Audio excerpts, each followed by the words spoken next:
फिर से नीतीश राणे ने दिया इम्तियाज़ जलील को लेकर एक बड़ा बयान।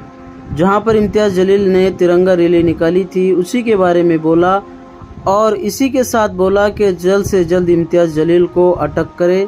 आप सबसे पहले इस वीडियो को देख लीजिए किस तरह से नीतीश राणे इम्तियाज़ जलील के बारे में कौन सा बयान देते हुए नजर आ रहे हैं। काही दिवसा अगोदर त्या रजाकारी पिल्लावळांनी तिरंगा यात्रा काढली छत्रपती संभाजीनगर ते ठाण्यापर्यंत। एका हातात तिरंगा धरायचा आणि दुसऱ्या हातातून आमच्या दैवत छत्रपती संभाजी राजेंचे द्वेष करायचा हे औरंग्याच्या पिल्लावळच करू शकतात।